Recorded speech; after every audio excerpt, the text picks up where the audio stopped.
Oi, gente, tudo bem? A gente é aluno de radiologia. Eu sou o Arthur, tenho o Matheus e a Thaís. A gente vai falar sobre hipotireoidismo e hipertireoidismo. A minha parte é mais sobre o sistema endócrino geral, anatomia e também as principais glândulas. Bem, eu sou o Matheus, eu vou falar sobre o hipertiroidismo e sobre um caso que a minha mãe teve hipertiroidismo, então eu vou conseguir contextualizar bem esse assunto.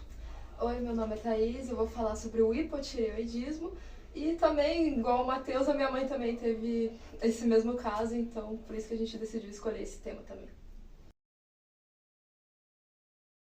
O sistema endócrino é um dos principais sistemas de comunicação e controle do corpo humano, atuando em conjunto com o sistema nervoso. Diferentemente do sistema nervoso, que usa impulsos elétricos rápidos, o sistema endócrino emprega hormônios como seus mensageiros químicos. Esses hormônios são produzidos e secretados por um conjunto de glândulas especializadas e tecidos, sendo liberados diretamente na corrente sanguínea.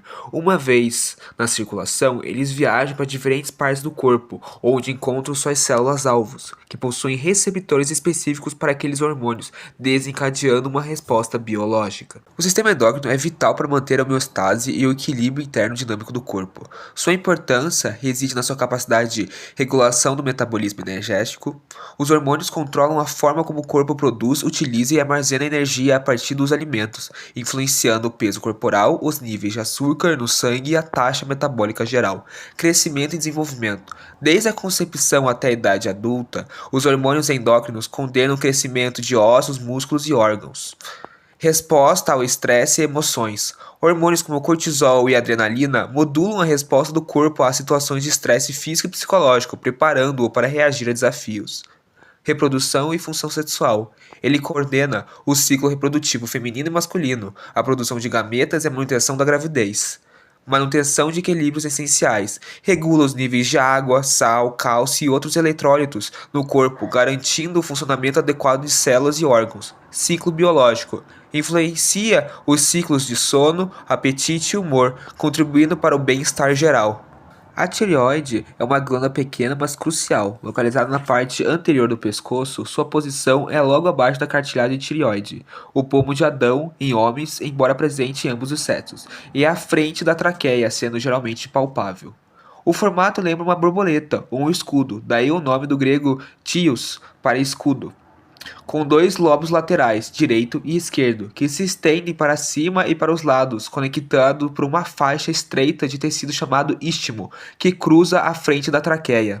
O folículo tiroidiano é a unidade estrutural e funcional básica da glândula tireoide. É uma pequena estrutura esférica e oca, preenchida por uma substância gelatinosa rica em proteína chamada coloide.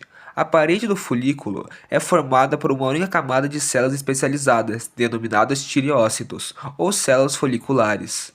A função do folículo tiroidiano é a síntese, armazenamento e liberação dos hormônios tiroidianos, a tiroxina, conhecido também como T4, e a triodotironina, conhecido também como T3.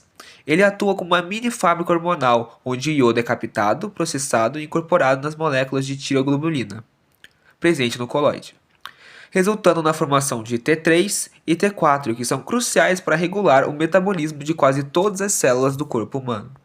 A importância dos hormônios T3 e T4 se reflete em sua ação sobre diversos órgãos e sistemas do corpo humano. Eles são importantes, por exemplo, no metabolismo e peso. Regulam o consumo de oxigênio e a produção de calor pelas células, metabolismo basal. Isso influencia diretamente a queima de calorias e, consequentemente, na manutenção do peso corporal. Sistema cardiovascular. Controla a frequência dos batimentos cardíacos e a força com que o coração bombeia o sangue. Sistema nervoso. São vitais para o desenvolvimento e funcionamento adequado do cérebro. A capacidade de concentração, a memória e até o humor dependem deles. Crescimento e desenvolvimento. Em crianças e adolescentes são cruciais para o crescimento físico e desenvolvimento neurológico. Outras funções influenciam função intestinal, movimentos peristálticos e a regulação dos ciclos menstruais nas mulheres, a fertilidade e a saúde da pele e do cabelo. Bem, então, eu sou o Matheus e, como já foi dito, eu vou falar sobre o hipertiroidismo. E nele é uma condição em que a glândula da tireoide produz em excesso hormônios tireoidianos, como a T4 e a T3. E isso causa uma supervelocidade no processo regulatório do corpo. Por quê? Porque os hormônios da tireoide são os hormônios que regulam o metabolismo do seu corpo. Então, se eles estão produzindo demais, o teu corpo vai funcionar mais rápido que o normal.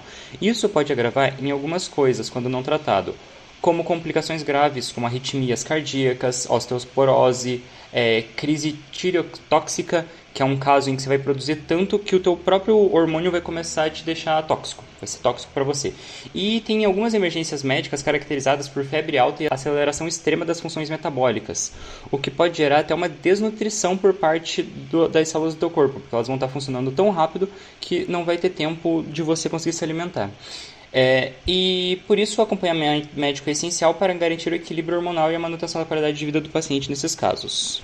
Bem, entre as principais causas que podem causar o hipertireoidismo estão as doenças graves, que é uma enfermidade autoimune em que o sistema imunológico estimula a tireoide a começar a produzir demais os hormônios necessários para o corpo, então passa do nível que você precisa. A gente também tem o bócio multinodular, que é vários nódulos que começam a secretar hormônios em excesso. A gente tem o adenotóxico, que se caracteriza, diferente dos outros dois, que é um único nódulo que começa a produzir mais hormônios.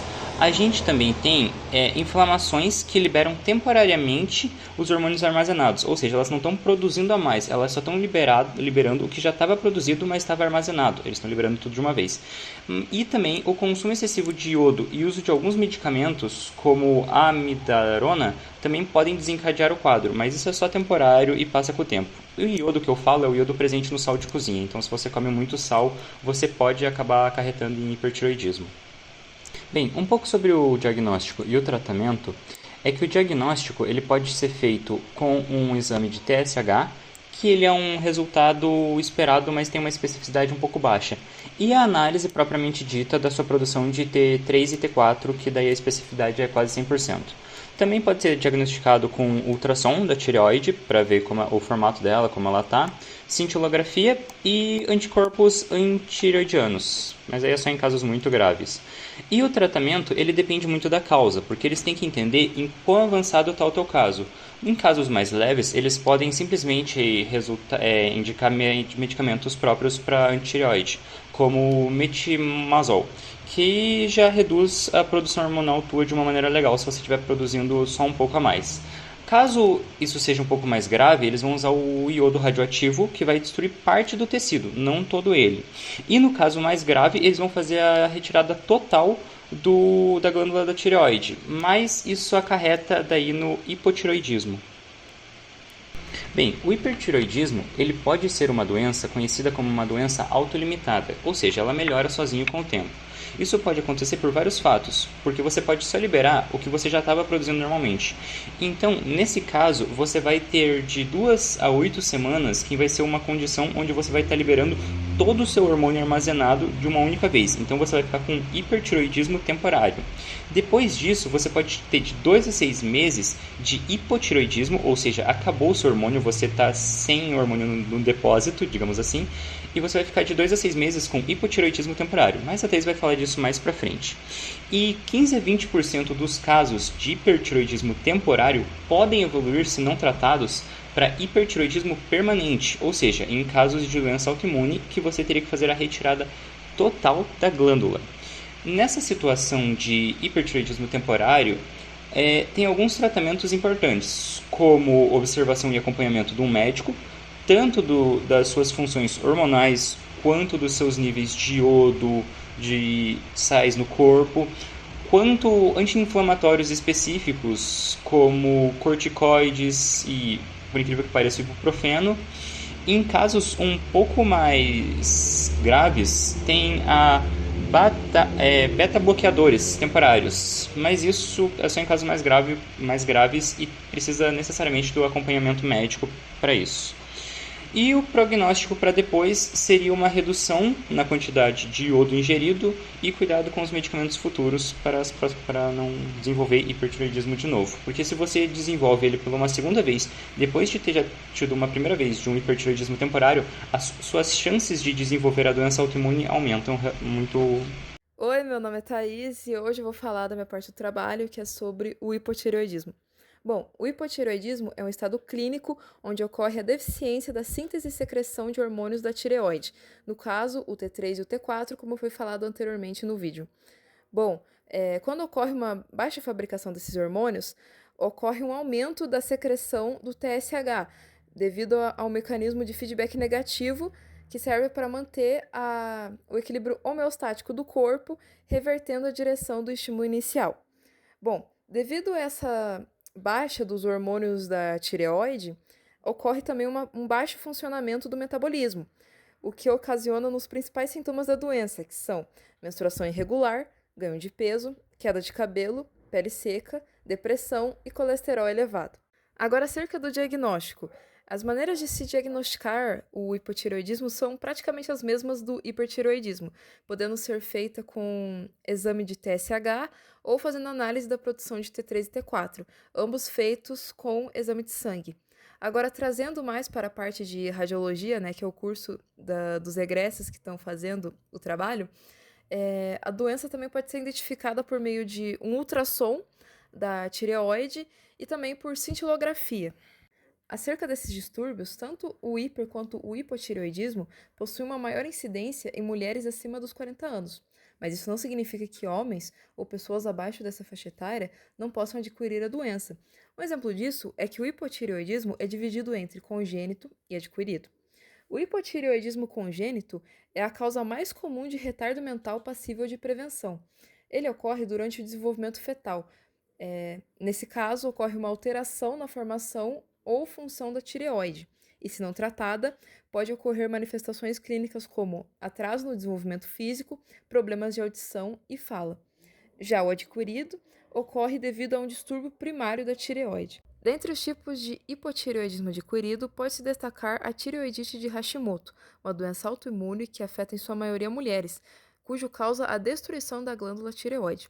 A evolução da doença varia de acordo com o grau de comprometimento da glândula.